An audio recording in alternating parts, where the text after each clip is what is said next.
And welcome to a new episode of Gamer Noob. We're trying out something different this week, or I guess this time on Gamer Noob, now that we're not doing it consistently. It's been a while. It has been a while.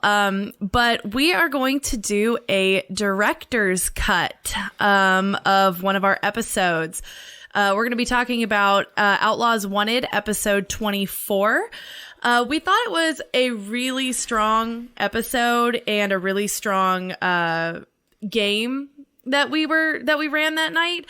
And so we thought it would be fun to talk about how Cody planned the game and how we messed everything up.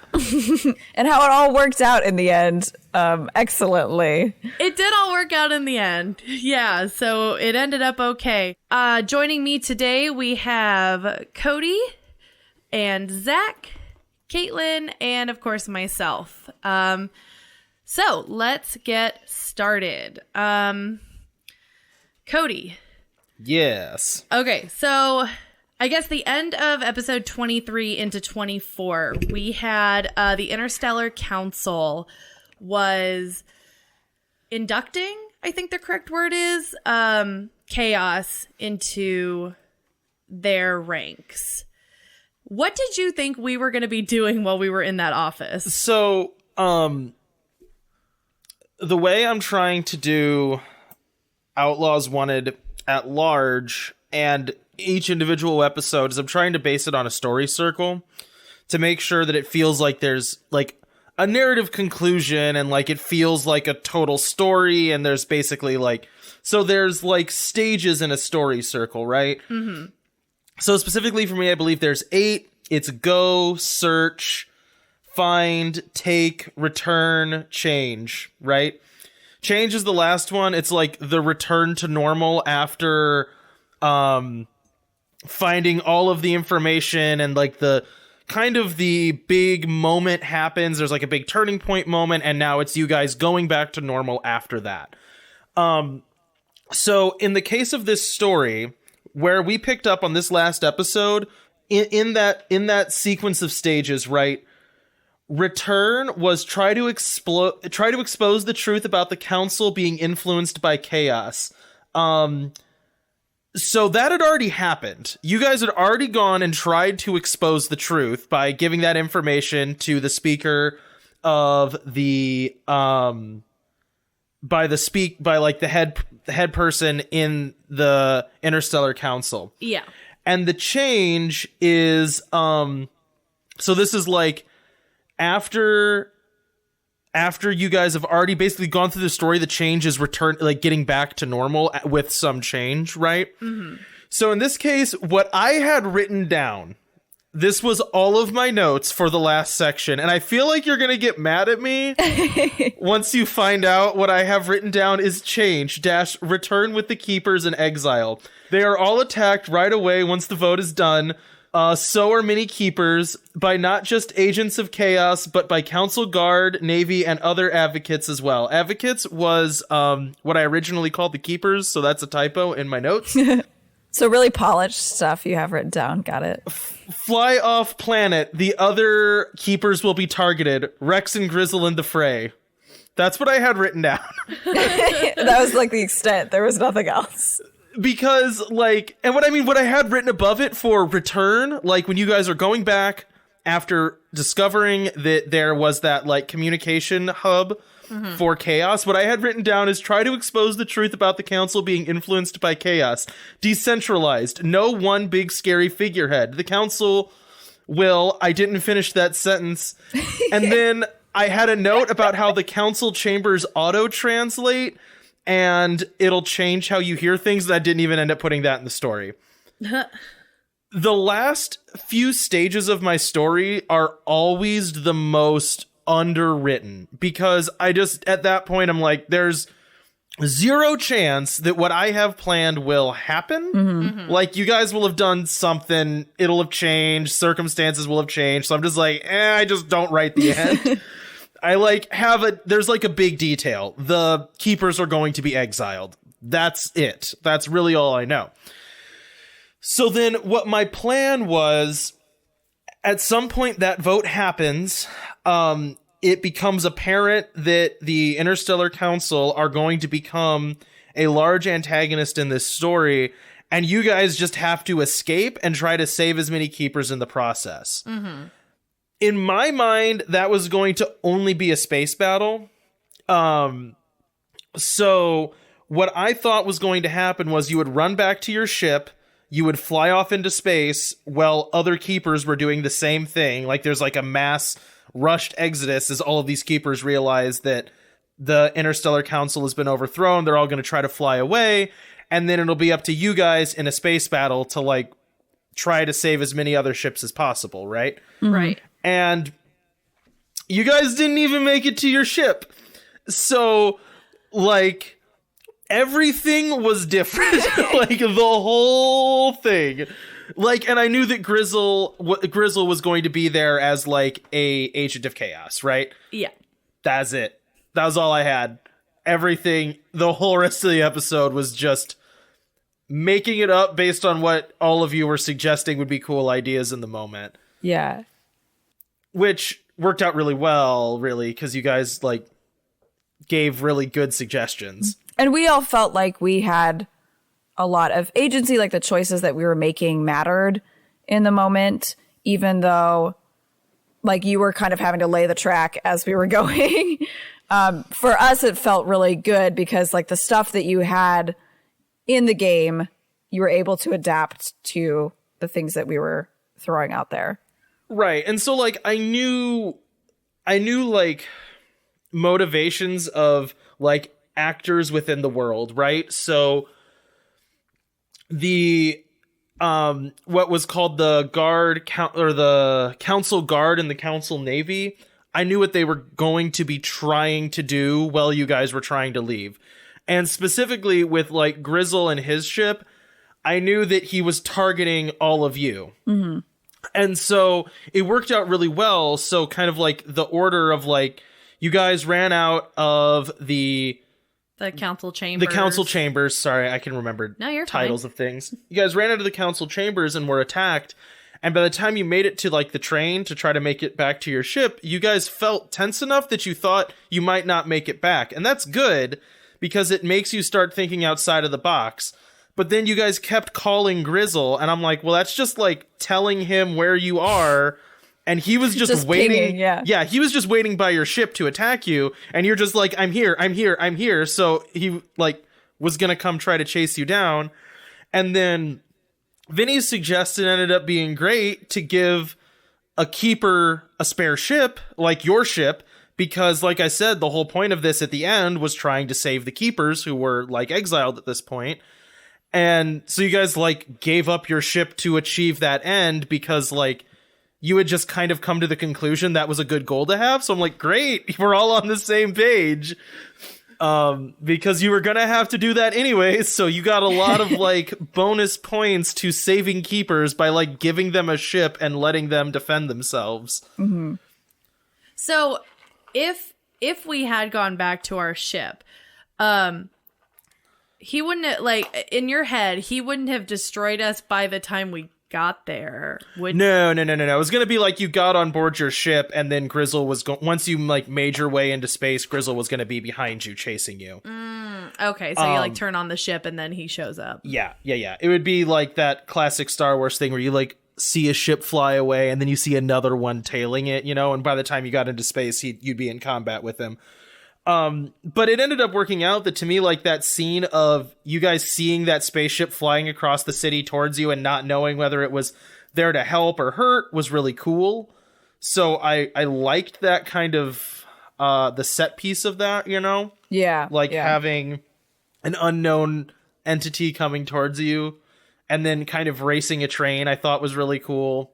I honestly thought we were going to try to jump on Grizzle's ship from the train for a while. Well, and it's stuff like that like if you guys had decided to do that, you would have just had to take Grizzle's ship from him. And that would have been fun, you know? It's like, okay, now we're doing a like boarding Grizzle's ship action scene. That would have been cooler. Right? Well, but I really liked the solution of like, we're going to try to like steal a spaceship, you know? And so it was fun that you had a fight where the Honor was off in the background helping, but your ship was like this kind of junky one that you were having to try to like limp through on to defend yourselves against Grizzle. So I thought all of that worked out really well. So when we left we were on the run with leaving the council. What did you expect us to do next? That did go like kind of more as planned. I think the only hook there that you might have missed, which was okay, is not searching the counselor's desk. Oh yeah. No, you would talk more about this, because this was the kind of thing where you had actually planned a lot of things like mystery wise, and then we just like totally sorry, I hit the mic. We just like totally bypassed them. So do you want to talk about that a bit and how you worked that in later? You found a lot of it earlier on, so it was okay. You didn't miss that much. But if you had, well, there were kind of like two hooks in the past, or one hook in the past that maybe would have also given you this information, which is that you guys went at one point to the like council guard recruiting offices, right? Like the big, I think I called it the Imperial Plaza or Palace. Yeah. And you got a lot of good information when you went there, but you skipped out on like breaking into someone's office and rifling through papers or a computer. What you could have learned there was specifically who was going to be targeted and why. So that was... Who do you mean? Well, like, so you knew at that point the Interstellar Council was amassing a massive fleet around their planet and said they were going to discover new planets to add to the Interstellar Council. And what they were actually going to do is like preparing an armada to invade the two other most powerful factions that exist, right? The Galactic Alliance and the Imposition. Yeah. So that was information that you didn't know until the very end, right? That's something you could have learned ahead of time. The other thing that you guys did chase really hard was the like Cult of Chaos, which I think is still a little shaky exactly what that is. For you or for us? For your characters. Okay, no, and I also think for you as players a little bit, which is somewhat intentional. So there were people that seemed to worship chaos, but were not directly infected by it. Those are the armband people, right? Those are the armband people. And there were a lot of them. And you like found tons of these people. They attacked you. They attacked Camilla. You learned that they hated keepers. If you had searched that office of the like head council person, you would have found those armbands and you would have realized like he was a member. Right. And if you had searched other offices, like if you had broken out really quickly and just like searched the next door office, you would have also found those armbands. And the idea was that Chaos had like was not infecting in like they were not literal agents of chaos that had like black slime on them and were directly under like mental control, but that cult, the devotion to chaos, had infected almost every part of the Interstellar Council. So you could have exposed that one of them was like secretly in bed with chaos. It wouldn't have mattered. They all were. And then also from that head council person, you could have learned where they were going to invade, the plans to like push the keepers aside and then eventually kill most of them. Like that would have all been information you could have learned, but you basically just learned it through the course of the episode anyways, so it's okay. Gotcha. So during the episode, like as we were finding out certain things and not finding out others, you were kind of like mentally filing away like, oh, they need to learn this at some point. Here's another opportunity. Yeah, kind of. I just had like, not exactly. I just had notes on what the realities of the situation were, like up front. I had like a lot of stuff you could find out, and it just depended on if you talked to the right person at the right time and searched the right computer to find out that information, right? Yeah. And you also created NPCs for us, like out of nothing, just based on just what you knew about the thing. Like the whole, when we went into to meet the cult guy named Truth. Yeah, Truth, yeah. That was fully made up. What I had written down for that is ooh, this is going to be another one. The Chaos Cult. So this is Find. This is like the Find section of it. Council and Navy Guard are growing. Conscription/expansion plans. The cult. I needed to come up with a symbol for it. The city is built on old ruins and structures of itself. Scientists say that the natural ground of the planet is 1 mile underneath the base street level. There is a mile of history buried under the city. Oh, and then you could find Grizzle's ship. You guys did that really early, kind of out of order, which was fine. Okay. Then you find evidence of the Chaos Cult. And that was what I had written down there. Right. So, like, we took evidence of the Chaos Cult and then, like, wanted to, like, really pursue that. So then you had to, like, have a building where they were and then make up people in there. That and was have a the cover. evidence. Yeah. Right. Well, yeah. But, like. So I knew that there was going to be a sub-city structure for you guys to go and investigate, right? That like building that at the very top had an agent of chaos in it and like a communication room. That was planned. Everything between like Grizzle's ship and that was not planned. Right, yeah. I knew that the Chaos Cult would have affected like the more boring residential areas would have been more open about supporting the Cult of Chaos.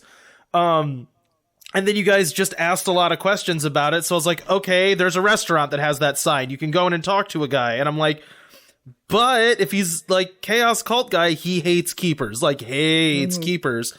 And I think you guys failed a roll that like tipped him off. Like, cause there was like a roll at one point where he asked, like you guys asked a certain question and failed the roll. And he's like, oh, that reminds me of something a keeper would say, and then tried to kill you guys. Yeah. Yeah.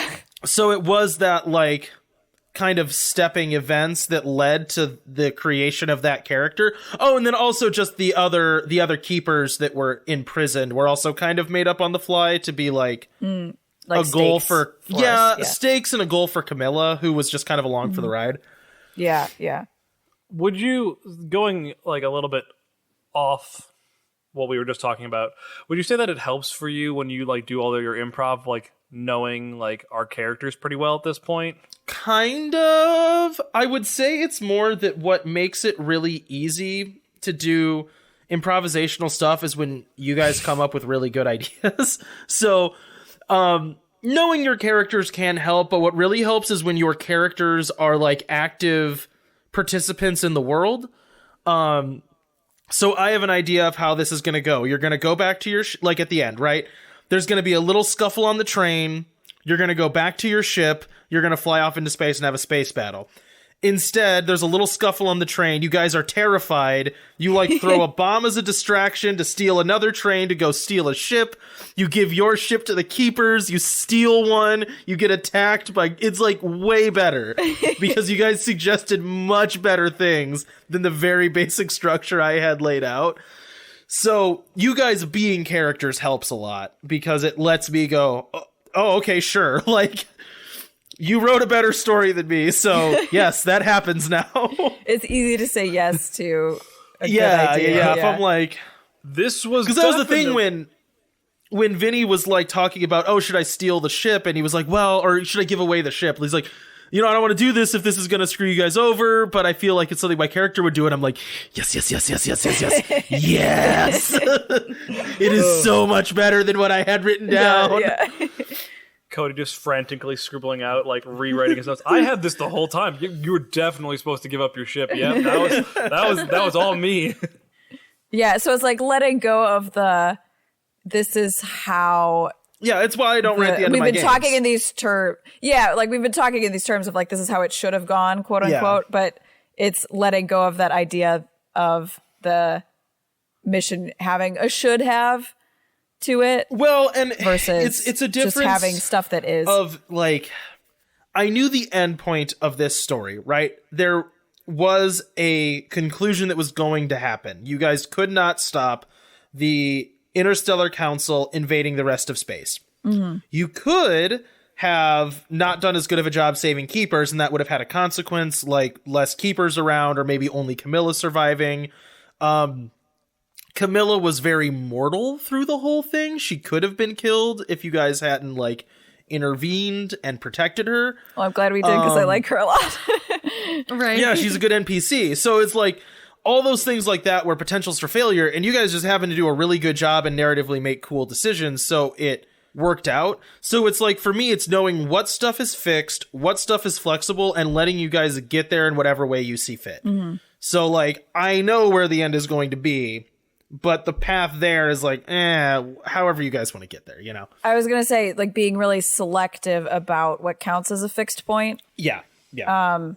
And being really willing to be flexible on the middle stuff. Well, even on the end stuff is good as well. Like, Yeah. well, because that's what I have. Like, we're currently doing Naptown right now, and I know where the end stuff is going to happen. I have planned 0 of it because I'm like, setting you guys loose in a large area doesn't matter what I plan. Right. You know, it's kind of like the last arc with that, where like you guys fought the Rift of Dr. Frankenstein.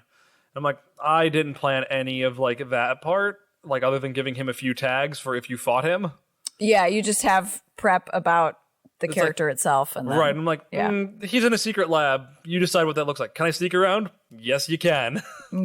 Yeah. I think one thing too that we've started doing that, correct me if I'm wrong, boys who are running the games, but I think something that has been helpful is the little bit of metagaming, which is prior to us playing, we have ideas for where to go next. Oh yeah, that's like essential. And that was, for me, that was very much a City of Mist holdover. Because like, and this isn't like throwing shade on one system or like one of our campaigns versus another, but like generally Voyage of Vagabonds was pretty straightforward because we weren't trying to solve a mystery usually. Like maybe there was like some unknown, but a lot of times it was like, go in the dungeon, clear the dungeon, this is Dungeons and Dragons, you know? Yeah, and there's nothing wrong with that. It requires a different kind of planning. But for me, when I was doing City of Mist, it'd be like, we're starting up. Does anyone have any idea where they're going? And everyone's just like, I forgot, and no. And I'm like, okay, we're gonna stop recording and talk for a little bit, and then we'll like. Anytime there's a mystery, I feel like that, like, take inventory before we record. What's everyone's plan? How does everyone feel? Is essential. And I think we sometimes do that at the end of an episode too, where we'll say, okay, where is everybody going next? So that the GM can kind of like flesh out a location if we're going to go to a location. So it's not just a blank box. Like the VA. Yeah. So let me tell you what was not planned. The VA. This is getting into Naptown, which I think will have probably aired by the time this goes live. The arc will be up by the time this is up. So if you want to know what we're talking about, go listen to. Should be, I think, somewhere in like the 9 through 12 area. I think it's Naptown. Naptown episode 9. We ended an episode, and then Zach was like, "Okay, where is everybody going?" Like the next morning, essentially, so that he can plan locations and people to show up to like disperse the information that he already knows is in the world, like ready to find.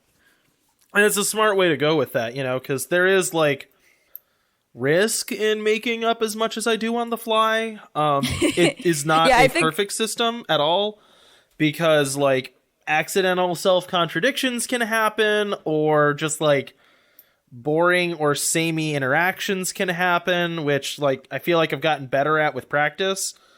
And also knowing what things I need to know in advance is helpful. You know, like I have a list of information that can be learned, you know, it's this is all of the secrets. As long as I don't deviate from this list, it doesn't matter where I give you different pieces, you know?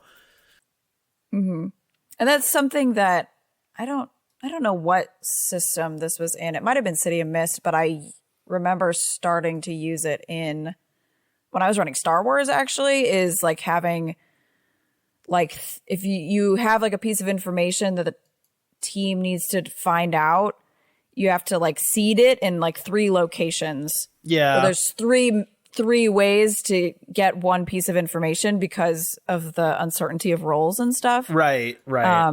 So I think that's a big part of that too. I think like I've never been that explicit with it, but it's like the idea. I do. Like, it's rare that you can only find this piece of information one place, or it's not a critical piece of information. You know what I mean? Mm-hmm. Yeah. What's that hidden lever? Yeah, there no hidden levers. Right. I think I've also said, like, never have you roll dice that I don't want you to fail, you know? Like, yes. If I don't want you to fail this, I'm not going to make you roll for it, because I would rather... Or, you know, it's like fail forward, you have the lose condition still gives you something or pushes you towards the next goal. Yeah, like you find out part A, but there's like, I don't know, extraneous details of part B that you may not get. Yeah. So I think for people who are GMing who really like having something in front of them to plan, who maybe are less confident with improv just because they haven't had enough practice, not because they can't get there.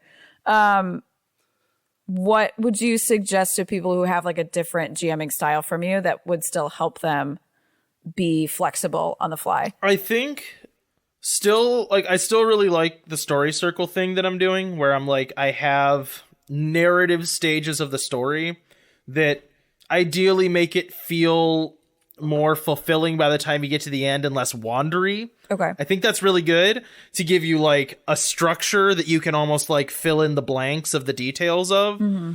I also did like a lot of bubble maps when I was doing City of Mist. Like, you go to this location, it can lead you these places. You go to those locations, it can lead you these places.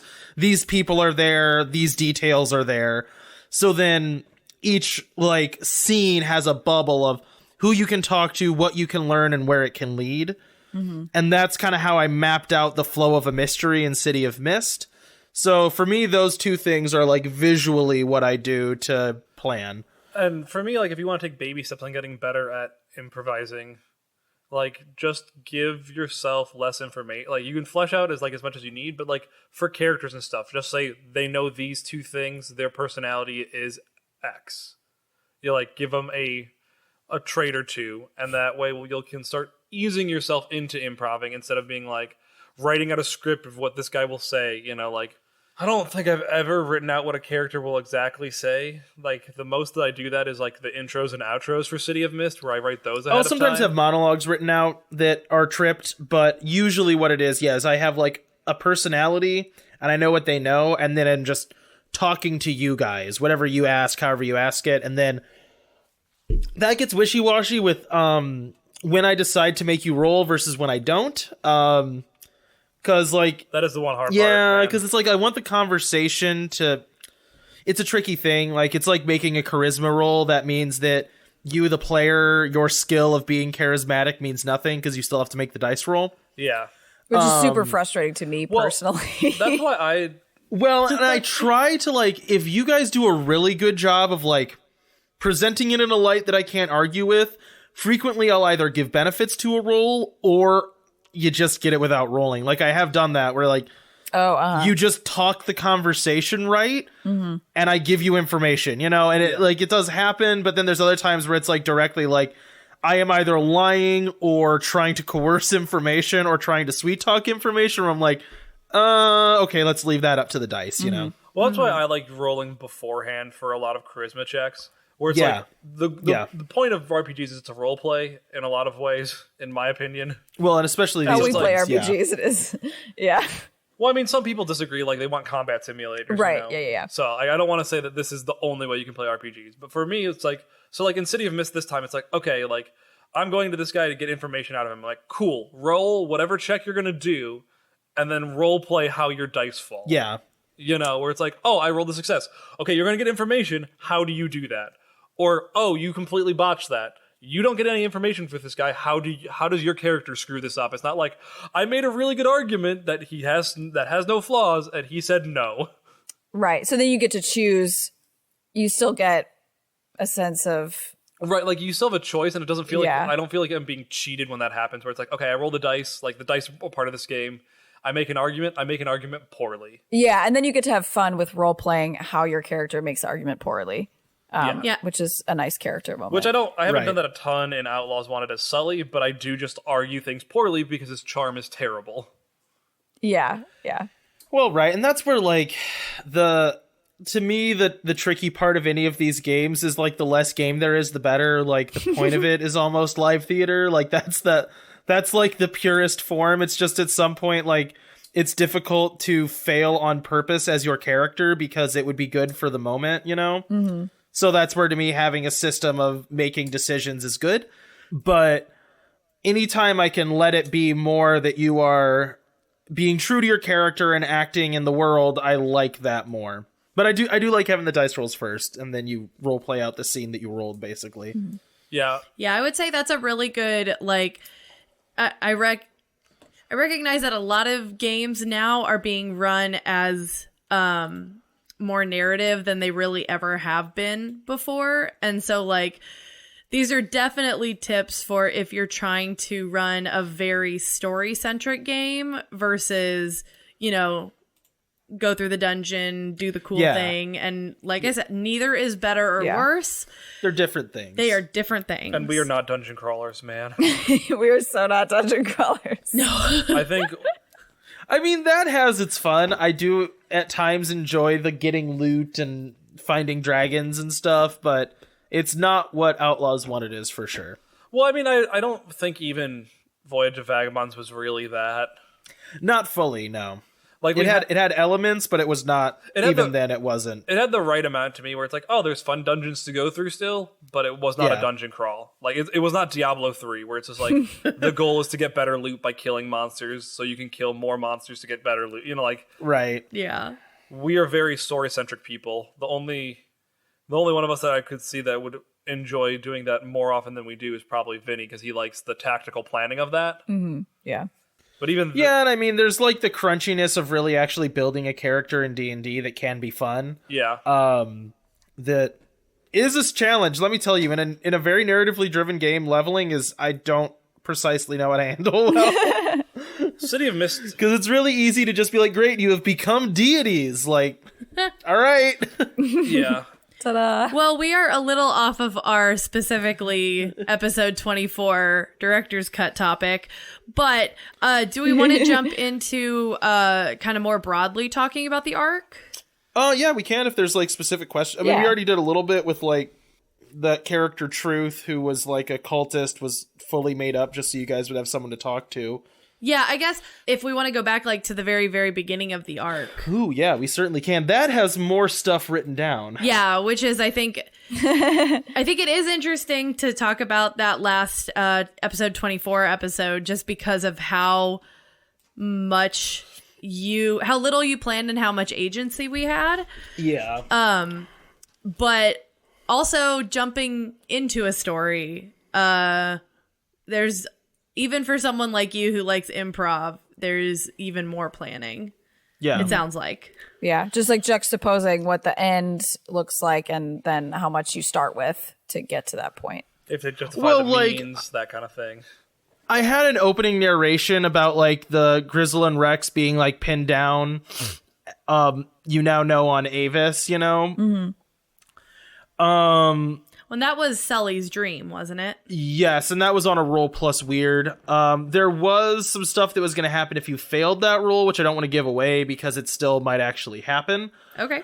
And then the first I'm not failing any weird part of the story circle is you. So like the story's meant to focus on who you guys are. And so that is where you guys get promoted and are given like the order that you need to figure out how to stop chaos at large because they're becoming a large threat. And also you need to go and Grizzle back, right? So that's the go part of this for me was go to Avis. And then what I have written down is getting to the planet is complicated when you drop out of phased anti-space into a world that looks like a neon anthill. So much movement that your eyes are unfocused. The traffic going in and out there's traffic going in and out of a massive space dock around the planet. There are massive Goliath-class vessels. And so then what I have is figure out how to get there. This is complicated and dangerous. Learn about the Council Navy. Huge by like any standard. Seems to be more ships here than they would need for defense. They have new weapons. They are currently being manned. There was a weird check that means you cannot sense chaos on these ships. So that was me like planning out exactly what you could learn from orbit and what was going to happen, right? So those were like the hooks that I knew I was going to have at that point. Is you can see big ships, they are being armed with new weapons, you can see them being manned, and you could do a weird check to find out Chaos is not on board these ships. And then I have like planned out the possible encounter with being searched, and the nature of them having particle magnetism weapons, and then I just have notes on stuff about the Council Guard. And then you could also learn a little bit about the Keepers, both from Sully and just in general. And then I have written out a little note about like meeting Camilla. She's a Keeper. And then I have a description of what she looks like. And then I actually do have a little bit of a description of her voice. So that was also helpful for me. So it's just like general notes about Camilla and the fact that you're going to meet her. And that was really what I had planned out for the beginning. So no, you weren't expecting Mal and Vika to go and...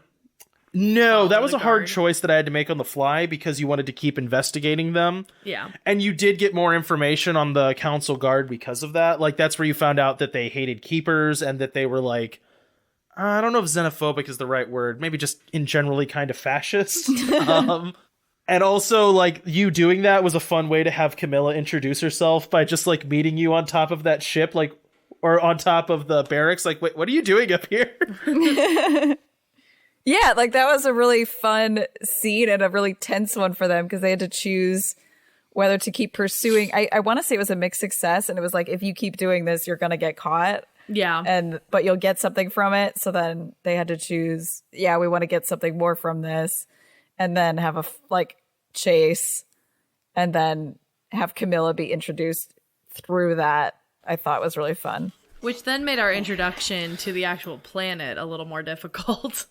Oops. Yeah. Well, yeah, and that ended up working out kind of fun that, like, you had to flee, because that was not my plan. I figured you'd be based out of that space dock. And you ended up flying away someplace else, and I'm like, well, and that's how you ended up finding Grizzle's ship so early. Yes. Is that Camilla could tell you where it was, or a guess at it, and so you guys just found it super fast, and it kind of expedited certain parts of the plot or just kind of skipped other parts, because like going through the city there was going to be the possibility of, since you were with Camilla, getting jumped by the cultists on the street. Because she's a keeper, which just didn't end up happening. You kind of did that later of your own accord when you went and tried to find them. And then let's see, what other stuff was there?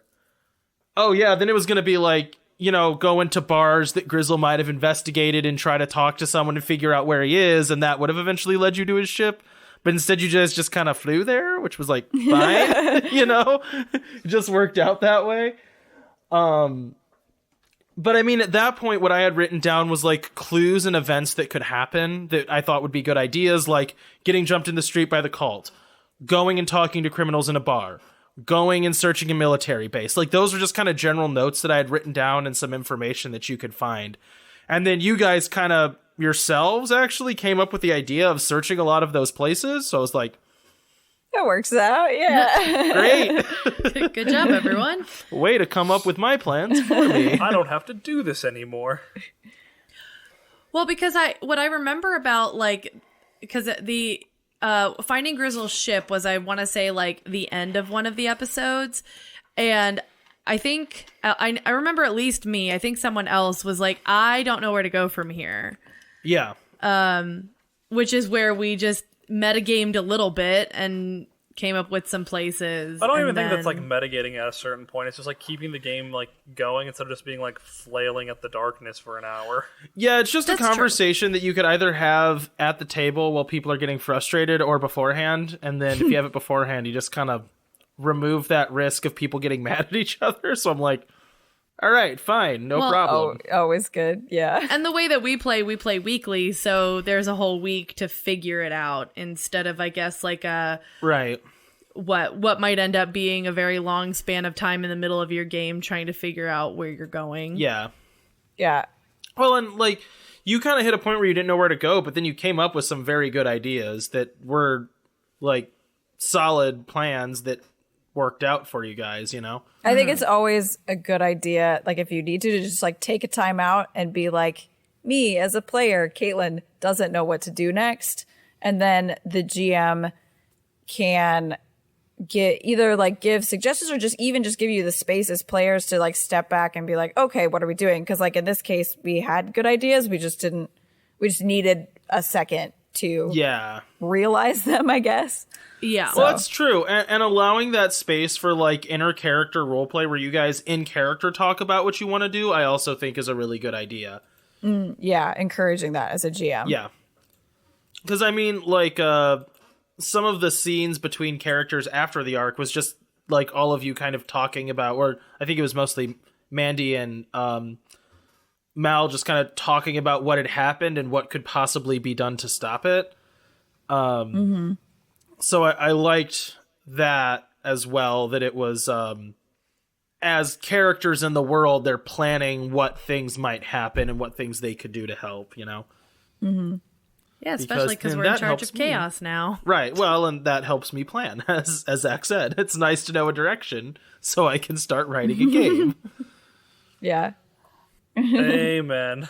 Coming up with stuff from scratch is kind of hard. Well, and that's like the tricky thing for me is that like what I would like to have happen is just like not 100% feasible, which is like I want you guys to explore and figure out your own way to try to combat chaos. And that's kind of a big ask. You need a little bit more guidance and I need to be able to plan things. So, but there is that kind of, I need both to be true. Like at some point, some of how you handle chaos has to come from the party, but I also need to have enough to give you suggestions and be able to plan. Right. Then you want it to feel genuine and like you want it to be a solution that only our party would have come up with, not like something that everybody would automatically do. Yeah, exactly. All right. Any more notes from your storyboard, Cody? I mean, not really. This is like I said, I mean, I'm pretty loose with how I plan things. And that just works out for me, you know, like all of my notes were maybe 4 or 5 pages long, and a lot of those were bullet points. And that also included notes on what happened in like I don't know what to call it, the bottle episode where you guys are just like talking on the ship, you know? Where Sully and Giles are just making out the whole time. All right. Well, then I guess I just have like one last question for you, which you might have already touched on. But what would you say, based on your planning and what happened, was the most surprising thing in this arc? I think either Truth or Truth being that cultist that you guys talked to. And I really liked that conversation. I thought it was really good and like productive as a means of giving you guys information. And again, another one where mostly he just was up front with you and you guys didn't make a lot of dice rolls. The dice roll was there to determine if he tried to kill you afterwards. Yeah, and I remember I talked with you about that conversation afterward, and like to me as a player, it felt really planned out. Like this is a moment where Cody is telling us something important about chaos, and you're just like, oh, he didn't even exist before this session. I was like, okay. Yeah, no, it was like not my plan to have you guys talk to him. And honestly, the way that I made him was I watched the show Castlevania. In the 3rd season, there's like a creepy cultist, and I was just like, copy, paste, rename, Truth, Dunzo. My favorite part was like afterwards, Caitlin's like, so what was like the deep philosophy behind him? And like, I want to know like what made Cody make a religious figure named Truth? And like, you're like, I just made him up on the spot. Well, there was a reason his name was Truth. His name was Truth because in their view, like the reality, it's like the laws of thermodynamics, right? Like things tend towards chaos. So in his mind, anything that pushes things away from chaos is like a falsity and a mistruth. So he's all about chaos, so he's all about truth. That's the idea. That or the other thing was just Vinny wanting to give away your ship was a really good moment in my mind. Yeah, for sure. Yeah, that was a lot of fun. All right. Well, I think that is going to wrap up our director's cut. I found this very interesting. I hope you guys did too. For sure. Yeah. It's always fun to kind of go back on what we've already done and see what the original plan was. But, if you guys like this, check us out on, we've got a bunch of different stuff now. You can find us on YouTube. You can find us on Twitch, Instagram, Facebook, all that fun stuff. And of course, hopefully you're listening. If you're listening to this, you're probably listening to our podcast. So, we will see you guys in the next Gamer Noob, whenever that is. But thank you so much for joining us. Bye. Bye. Bye.